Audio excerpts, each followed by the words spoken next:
Le centre, il est basé où? Vous avez... On a un centre indépendant ici en Tunisie, l'autre à Washington. En fait, c'est le même centre qui a deux filiales? Non, c'est pas deux filiales. C'est un centre indépendant de celui de Washington. Okay. Peut-être M. Radio Masmedi a fait partie du centre de Washington, mais ceci est indépendant. Et quel type de...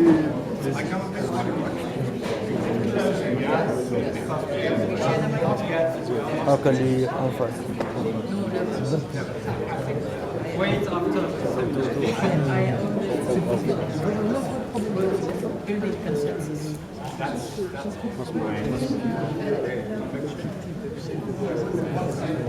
Je peux vous aider avec Madame Emma qui est le programme manager.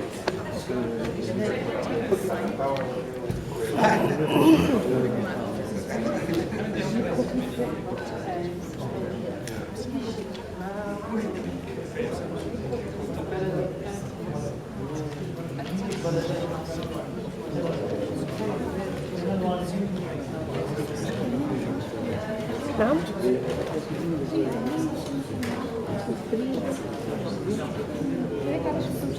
مشتوا غادي مشوا ها هو غادي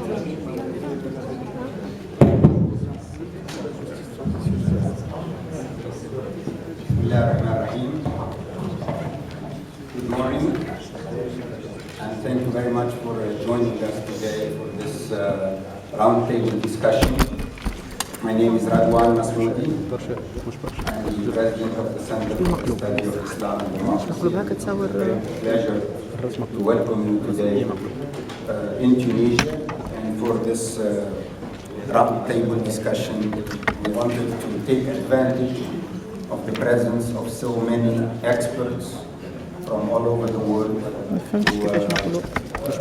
who are visiting Tunisia.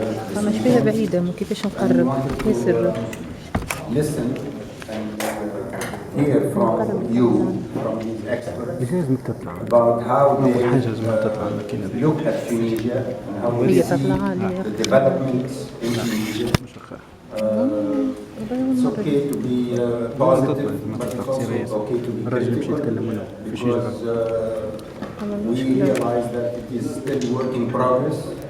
There are many good and positive achievements, but there is also room for improvement. And we want to hear from the experts. We want to hear from very highly qualified people from all over the Western world, the Arab world, and the Islamic world. So we have three panels this morning. The first panel is from the Western countries, the Western perception of the developments in Tunisia. And we have four experts, four speakers. We begin with Mr. Professor François Burga from France. I think all of you know him very well. He is one of the world-renowned experts on Islamic movements and what is called political Islam, and we're now talking about that word is being challenged. But Monsieur François Burga, of course, is an expert also on Tunisia and the political developments in North Africa. So unfortunately, he has to leave us very shortly. So we will begin with him, and he has about 10 minutes, and then we can take maybe a couple of questions before he leaves. So again, welcome. There is translation equipment if you need translation equipment in the back. And thank you very much, François. Welcome.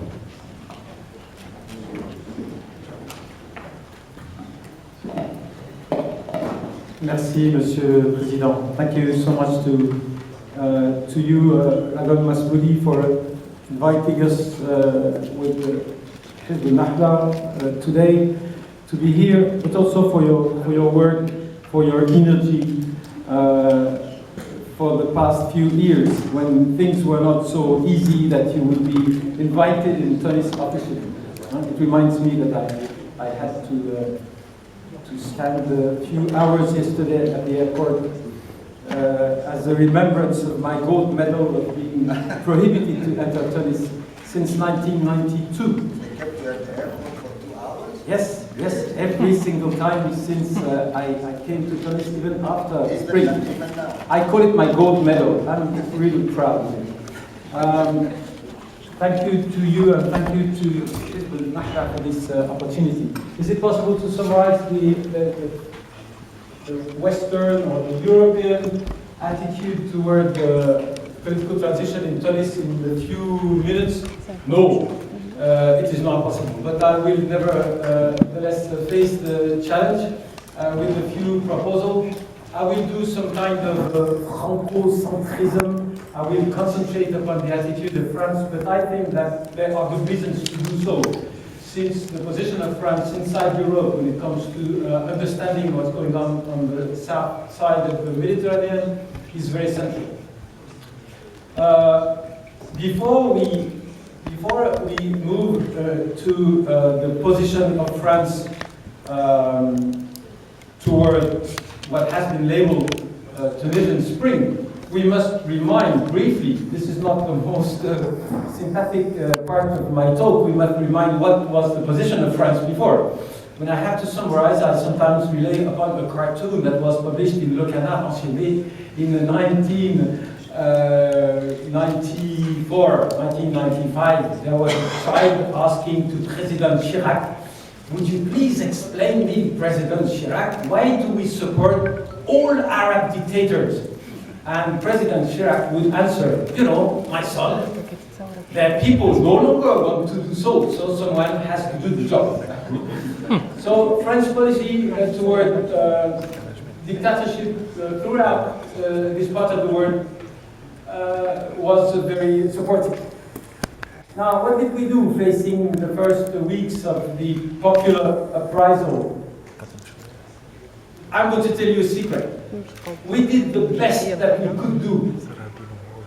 We did not support it. We did not support it. We supported repression. We proposed to, at the Ministry of Interior, French Minister of Interior, proposed some more techniques, sophisticated techniques to repress. Some of you might say, oh, shame on you. But I myself say it's the best we could do. Because whenever, later on, because the position of Europe and France has changed twice during the Arab Spring, twice. The first time, when we saw what was happening in Tunis, when we saw what was happening in Egypt, we totally changed our mind. We decided that we would support popular protest. Okay? Doing so, we did a lot of blah, blah, blah, blah, blah. But we did not really support the popular protest. On the contrary, on the opposite, we participated in the process of delegitimizing the popular protest, specifically in Syria. The fact that we supported popular protest in Syria made it look very strange to many people in this part of the world. And many of them in this country, and many of them in neighboring countries. How could I support political forces which are supported by François Hollande, the Emir of Qatar, the King of Saudi Arabia, Obama? There is something, and for those who are French, I would say Bernard-Henri Lévy. May I stand on the same side as Bernard-Henri Lévy in the field of a revolution? No, I cannot. So we supported, we changed totally our understanding of the popular protest, and we moved into Libya and Syria with a totally different agenda of supporting the revolutionaries. Okay? Now, we changed our mind one second time. This we did not do explicitly. Until now, it is not very clear. But let me tell you something. Some people say that the crisis in Syria is very complicated because the Syrian crisis is no longer Syrian. There are so many international actors. So it is complicated. Let me tell you something. It is not complicated. The situation nowadays is that half of the international actors participate directly in crushing every single compartment of the Syrian opposition capable of opposing the regime. And the other half, they watch and they shut up. They say nothing. So this is the situation. There is a total consensus in crushing every single efficient compartment of the Syrian opposition. So what did we do? What did we do in Tunis? We supported the dictatorship, and we slowly moved. And I must remember, I'm not so proud. No, I must remember that this was an opportunity for the official understanding of political Islam in France to change slightly. I'm very proud of participating in a conference in Institut du Monde Arabe in April 2011, and the Minister of Foreign Affairs was standing in front of us, and for the first time he said very clearly, I have asked to our diplomats to address, to engage with every political forces, including Islamic, and you know they had discussed two others, whether they would say Islamic or Islamist. And they chose Islamic, it's less radical. I don't know if you see the nuance in English, but in French if you say Islamist, it's worse. So he said, we will engage every single political force, including the Islamic forces, if they refuse violence. So there was a slight move forward, the French diplomacy. But when Nahda made his victory in October in the elections, France was the last country on the superficie of Earth to say congratulations. And to make it short, because we have to be short, this has not changed. There is no real understanding between neither French nor European diplomacy. I was asked to comment upon Tunis, but it makes it easier if we move a little wider than Tunis. Please have a look at the European attitude toward what happened in Egypt. Do you need any more details? Of course not. So, until now, if I was to summarize, I would say France has opposed the political transition. Then it has supported it, France and Europe, but you know, not so happy. Then it has more or less, in Tunis, I'm afraid, as well as elsewhere in the area, changed again its agenda, and is presently back to the good old time, where the word in this part of the planet was black and white. The good guys whom we support, and those where you can see a few hijabs or and this word is not really someone we want to have a frank relation with.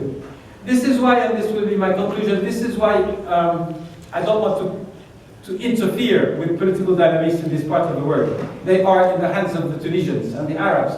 Nevertheless, I say, and I think that many people in this part of the world where I lived extensively, في الوطن العربي مثل ما يقول الأستاذ منير شفيق, الناس يقولون, people they say that they need the experience of Tunis. We in France, we need the experience of Tunis. We need to have a possibility to say that the connection between religiously oriented political force, whatever the terminology, and peace and development is not completely impossible.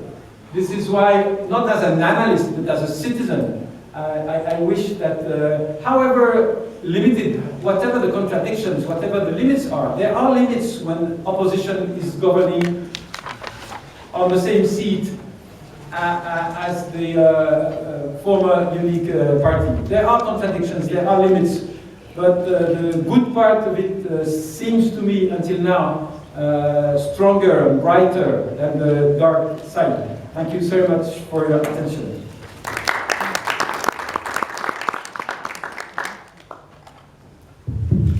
Thank you very much, Consuela. I think we have time for maybe one or two questions. Yes, please. Yeah, just a quick note. what's your take on the rise of the extreme or extremist group like Daesh? Is it because of the policy that you mentioned to us of the West towards the more democratic and open Islamic movement like ندوة? It's a very good question. What is it which happened to our world since 3 or 4 years? Before 3 or 4 years, the extremists, they were good people in the sense that they were at the extremes of societies. They were extremists. What happened in Mosul, in Syria, to a certain extent in Yemen, to a certain extent in Mali? The extremists, they started being considered by significant components of societies as not worse than the present situation. The space for Daesh, it is in proportion of the total failure of political institutions. Wherever you have a political alternative, allow me as a Westerner who's lived 24 years in this part of the world, the heart of the societies, they are not extremist. If they happen to look toward Daesh as hal, siyasi, as a political solution, it is because there is absolutely no hope elsewhere. To create a jihadist, it requires cooperation, international cooperation. It requires total failure of local institutions, fueled by foreign intervention. If I take the case of Syria, allow the Syrians to be all alone in Syria, the crisis would have ended. The crisis has become worse because the regime has been allowed. There's been 2 types of intervention. But I'm sorry, our intervention was blah, blah, blah, blah, blah, at a military level. The intervention of the Russians and Iranians, they were serious people. They really allowed the regime to proceed with this horrible repression. If this had not been the case, there would have been no space, no significant space for Daesh. So, as a Westerner, I say, I give you an example that's clear. When the Minister of Research decided in France to create 10 positions to struggle against terrorism, what did they do? Which discipline did they choose? Islamology. That's a mistake for me. If you say that we need more knowledge in Islamology to struggle against terrorism, it means that you deny anyone to think of the responsibility of the non-Muslim. And this is the huge mistake. I wouldn't put it Muslim or non-Muslim, of the dominance. Whenever you have this discourse, it is the culture of he who opposes me, which we must reform. You are on the wrong track. The dominant is part of the problem, not only he who responds with violence. So I think this is, in terms of methodology, whenever we do not share whoever we are, Arab dominance or European dominance, whenever we refuse the idea that we should share responsibility, we are on the wrong track. Thank you. Yes. You have said that Syria is not a complicated issue. Microphone. So, well, let me try to speak up. I don't know what to say. No, but it is for the translation. For the translation. Thank you. You said Syria is not a complicated issue. There is a total consensus to destroy the opposition. Now I have 2 questions. Question number 1. Why the West and the United States has accepted, quote-unquote, the leadership of Russia in Syria? And how do you see the future of Syria? Do you have any silver lining in Syria and Iraq? Or it is all bleak and bleak? Can you please introduce yourself? Yes, my name is Abdul Razak. I am a lawyer. I used to live in Bangladesh, but I am an exile now in London. I have no response on the true reason of the position of the United States. Maybe president of a CSID will have more. There are many reasons. One of them is that the prices of oil are very low. And this part of the world is not so important as it used to be for the US. That's part of it. Then you have the mind of Obama, who's been convinced that intervention was bad. We have intervened too much in Iraq, so we will no longer intervene in Syria. And this could be discussed. Do I have a bright future for Syria? You know, I've been asked so many times this question. I say, which are the tools we can use? We can use the tool of comparison with the country where you are staying presently. The country where you are staying presently has been at war, Lebanon. No, I'm living in London. Oh, sorry, I heard Lebanon. No, forget England. Well, England, you know, I like the fact that they elected. If we, the French, were capable of electing a Muslim mayor for Paris, maybe there would be less jihadism in France. Thank you. It's good. No, in Lebanon, there was such a crisis. I kill you because the shape of your hat is not the one I like, okay? For 15 years, they have moved beyond this level of crisis. So if you want to be optimistic, you can say there is a way out, rebuilding, reconstructing political institutions even after the worst of the crisis. But what I want to say, and what I already said, is that the present situation is very bad because we are moving toward a type of military victory, Putin's style, Grozny style. We just crash the entire opposition. And people will say, hey, it looks like crushing all Sunnis, because more or less, you know, when the president of Iran came to Paris, he said 60% of the Syrian opposition, they are terrorists. You know, so this situation is not preparing an easy way out of the crisis. A way out of the crisis was negotiation. For the regime to negotiate, it has to feel weakened. And we have done exactly the opposite. We have allowed the Russians, and we have participated through concentrating upon Daesh as the unique problem. We are participating in this very vicious situation where the regime is again very arrogant, does not want to communicate with the opposition, is not ready for any kind of compromise. So there is future for Syria, but it's very difficult to see in which at short time direction it comes down. Thank you very much, Professor Burgat. Sorry that you have to leave. He has a flight to catch out of Tunis in the next couple of hours. So, yeah, thank you very much. I look forward to seeing you again, inshallah soon. Thank you.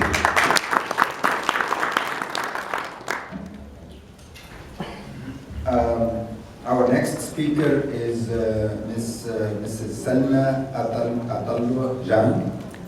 She is a member of the Senate in Canada, and I think chairwoman of the committee, deputy chair of the committee of the Foreign Affairs and Human Rights Committees. Thank you very much. 10 minutes.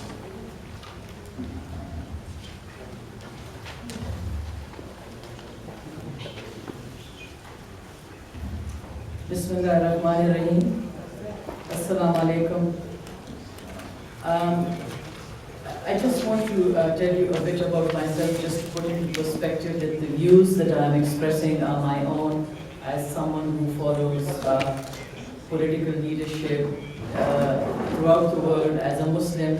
I was born in Pakistan, immigrated to Canada, and I'm a member of the Senate now. At one point, actually still, I am the only Muslim in my party. Canada is an ocean away, but it's very involved in what's happening in Tunisia. We do have a diaspora of Tunisian in Canada, and Canada's record on human rights. And as deputy chair of the Human Rights Committee in the Senate, we look at issues, we follow issues, and as a woman, for me, women's issues are very important. So yesterday when I came, I was told I'm supposed to speak, and I got up at 5:30 this morning, and I said, let me put some words down. So some of them might seem a bit disjointed, some might make sense, and some might not make that much sense. But I speak to you from the heart, and I speak to you as a Muslim who is concerned about what is happening within the Muslim world. My home country of Pakistan has been ravaged by unrest, suicide bombings, and my hometown, I don't think there's a building that's intact. I'm from the city of Peshawar, which is the last town before you get into Afghanistan. I'm an ethnic Pushtun, and we have borne the brunt of the civil unrest in Afghanistan and in Pakistan for the past 40 years, but thousands have been killed. So anyway, I will get to my roots and, just sort of express some of the thoughts I had this morning. So we in the Western world watched with interest, the Arab Spring, and as it stands today, Tunisia is the only country that has consolidated its democracy in the wake of Arab Spring of 2011. However, we also recognize that Tunisia is facing tremendous challenges both economic and with security. However, Tunisia represents an alternative vision to other political systems in the Arab world. The failure of this model would be a huge step backwards for this region, in fact for the whole world, as most countries in this region struggle with growing extremism. Since the 2011 revolution, Tunisia has made important progress in its democratic transition, in improving respect for the rule of law, civil and political rights. And Canada has supported Tunisia's democratic transition through programs aimed at voters registration, election observing, good governance, decentralization, women's political engagement, media training, and human rights. So we in the West, we sit and watch while we encourage that there must be national dialogue to resolve conflict. It's important to involve others than the normal decision makers, and moderates must be given a voice.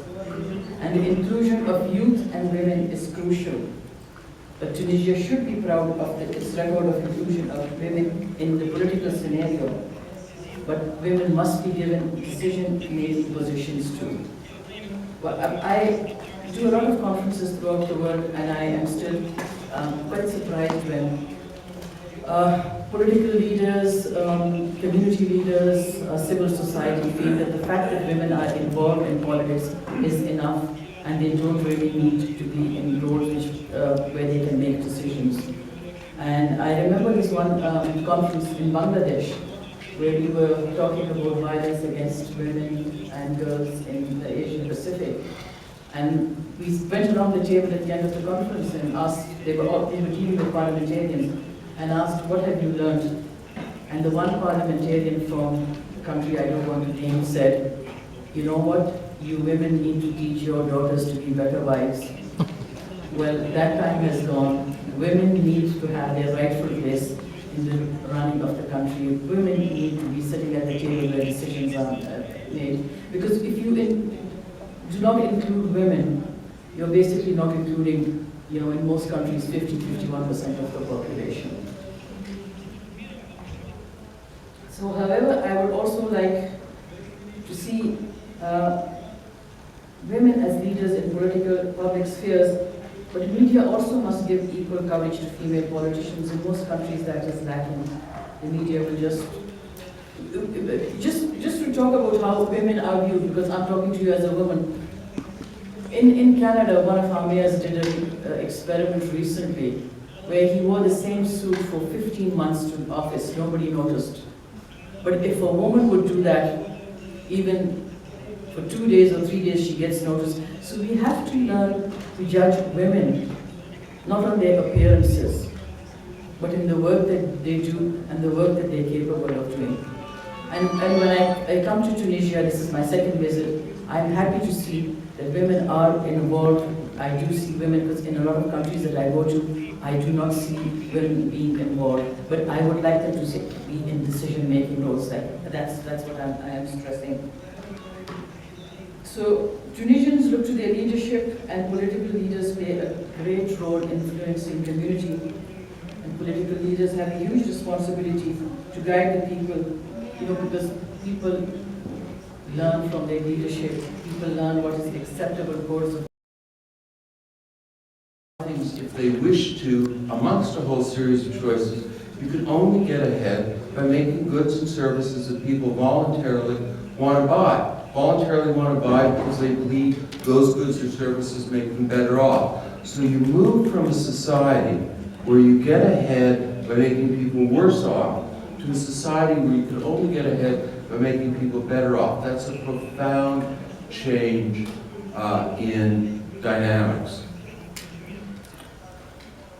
It also changes the political dynamics. When you have state cronyism or state capitalism, obtaining political power is everything. It means economic power too. So you have to exclude other groups to benefit yourself.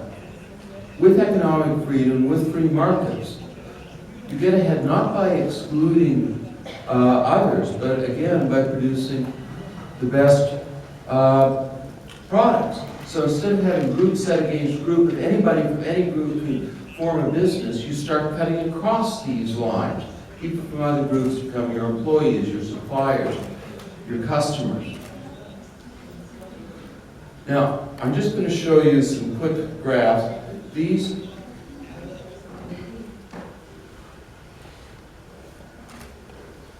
The Fraser Institute produces what's been called the best measure of free markets in the world. This out of 10 shows you the world average, the top 10 average, the advanced European average, which you'll notice is well ahead of the world average. Where does Tunisia stand? Well below the world average on the level of free markets, economic freedom. And what about that great period of reform? In other words, almost no change. All the time the World Bank, the IMF, and Ben Ali were saying, we're going to neoliberalism, we're going to free markets. They just kept they just substituted one sort of cronyism for another. That makes the challenge ahead for people like Ridwan very difficult. I just want to take a look at the impact of free markets. So the quartile on your left is the average per capita income of the freest economies in the world. The average per capita income is about $39,000 a year compared to the least free economies, which is about $6,000 a year, and Tunisia would be in the second quartile and probably a bit below that average at around $10,000 a year. People often complain that free markets increase inequality. As a matter of fact, and while this chart disappoints me, it's a random walk. If you look at it, the poorest 10% receive about the same share per capita income in the freest economies versus the least free economies. Now, of course, the way you get that wealth, the way you become part of the top 10% is very different. You make people worse off in non-free economies, you make people better off in free economies. By the way, just as a side note, the United States is now declining significantly in economic freedom and free markets, and you're beginning to see crony capitalism develop there. But that's another story. But because free markets produce such greater levels of prosperity, this is the per capita income of the poorest 10%. Nearly $10,000 a year in purchasing power adjusted terms versus about $1,000 a year for the least free countries. In other words, the poor are massively better off in countries that have free markets, and that will be very important to stabilize Tunisia. This is political rights, and this is corruption. One of the very interesting things about economic freedom for free markets is they take away the fuel for corruption. If you need to ask somebody's permission to do something, somebody, crony, either in crony statism or crony capitalism, corners the markets that you need their permission to get in, and there's somebody to buy off. There's a bribe to pay. However, if there's an economically free society and there's no one's permission to ask, there's no one to bribe, there's no one to pay off.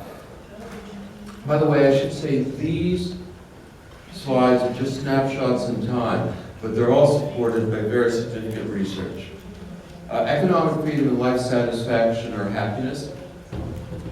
You know, our friends on the left used to say, well, who can be free in a dog-eat-dog, capitalist, free market world? But the research is actually showing is people like to have control of their lives. They have higher levels of life satisfaction in economically free or free market societies and less in non-free market societies. Who would have thought people like to control their own lives? Economic freedom and civil rights, same sort of pattern. And I'm going to follow everybody else's example and be a good boy and finish on time. All our data is available for free download at this site. Thank you very much.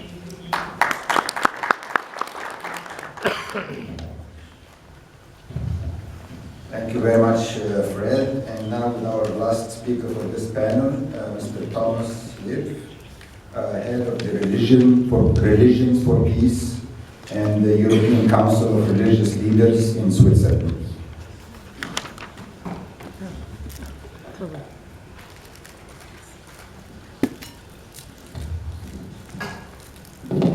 Thanks, moderator. I want to be a good boy too and not speak too long. And as a Swiss, I prefer discussions than statements. But nevertheless, thank you for the invitation. I'm a Protestant pastor. I was president of the Swiss Protestant churches, and I had to represent my church to the government. Even there is a strong distinction, separation of state and religion in Switzerland, as you know. But I'm here now as a moderator of the European Council of Religious Leaders. That's part of Religions for Peace Worldwide, very active in Africa and Asia. And this is the only interreligious or multi-faith body organization network in Europe. We have members from 7 Jews, 11 Muslim members, Christian ones, and also, of course, of all other religions working together. Very strong women, I agree. The majority of the members of religious organizations want peace. That's very clear. That's Religions for Peace. And I'm convinced that we are too much focused on the right and left wings, on the majority of all people believing in something or even believing in humanity. They want peace. That is our conviction, and we have to cooperate worldwide.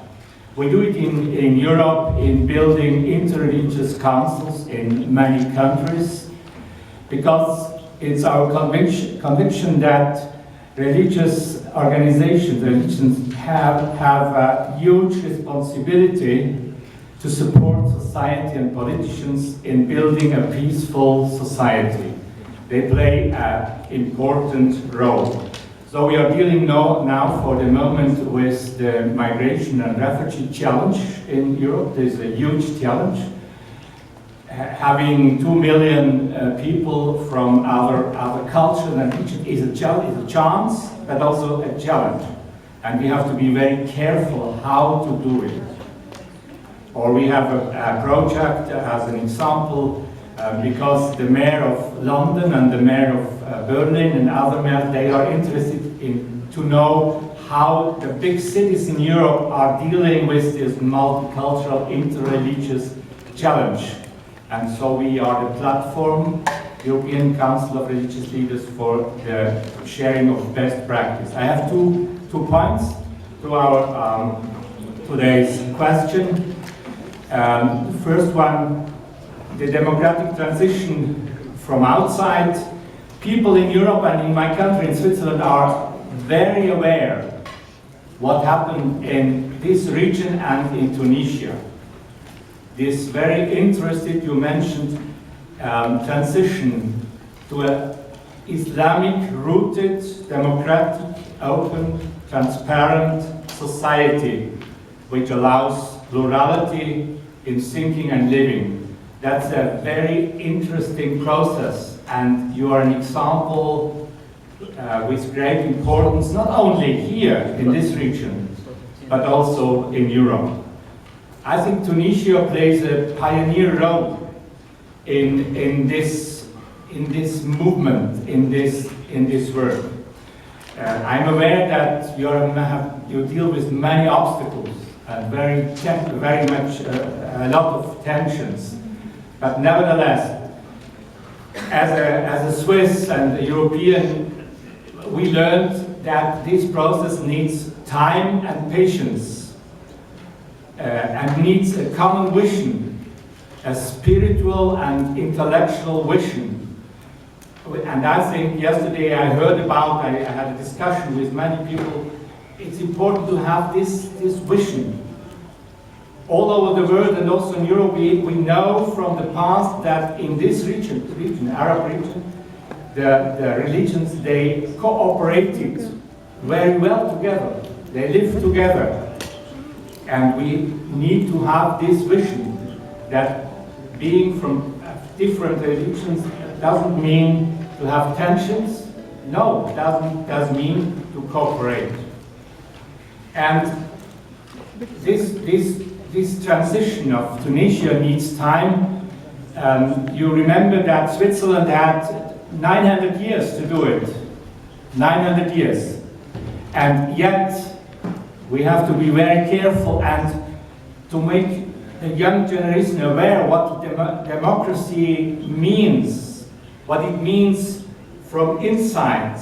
And the second thing I want to underline, having a look to your process in Tunisia, I think you have to trust the people.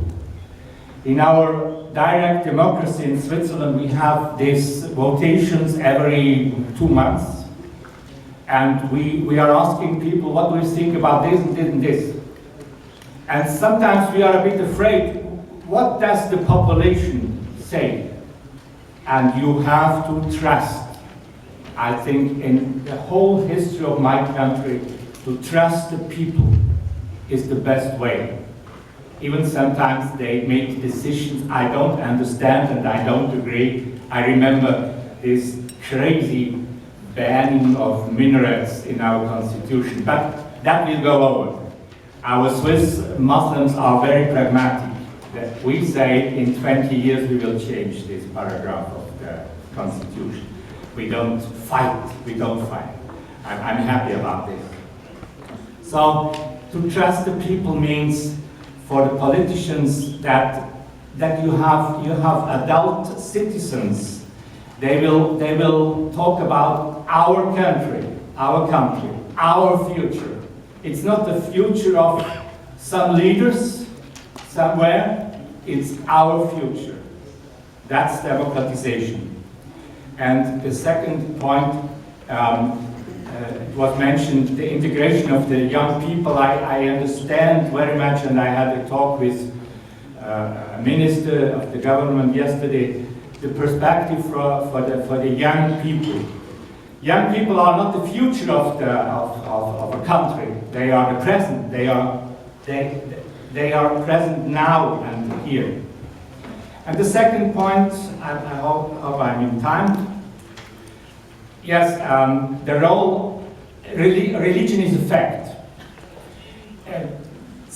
Even you are not so much committed to your own roots of religion, or humanitarian one, religion is a fact, and religion itself is not good.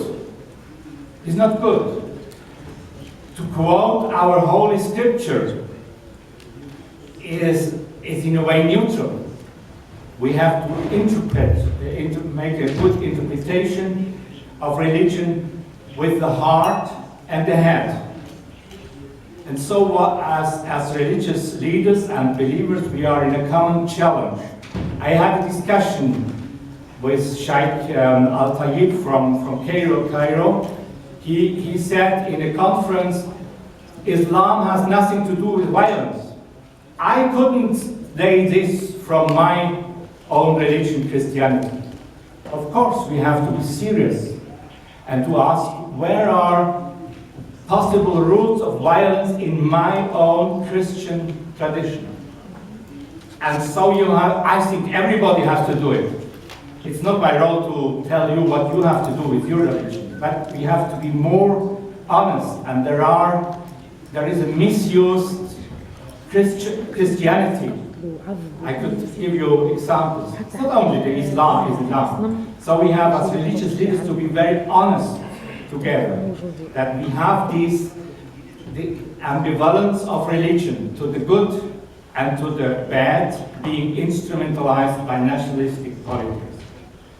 So I'm very interested how Tunisia will deal with this in Islamic values-rooted open society.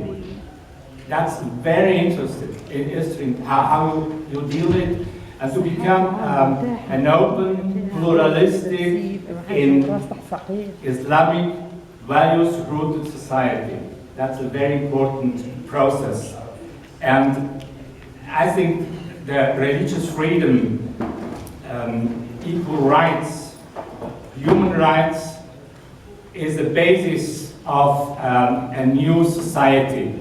And that's why I think Tunisia plays a very important and also pioneer role.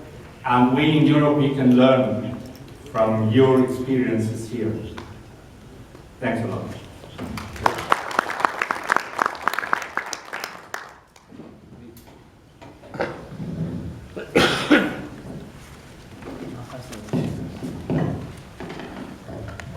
Thank you very much, Thomas. Now we have about 10 or 15 minutes for Q&A. So if you have any questions or comments about what has been said so far on this panel, please raise your hand and introduce yourself. Yes, please. The microphone, please. Where's the microphone? One, you say. One.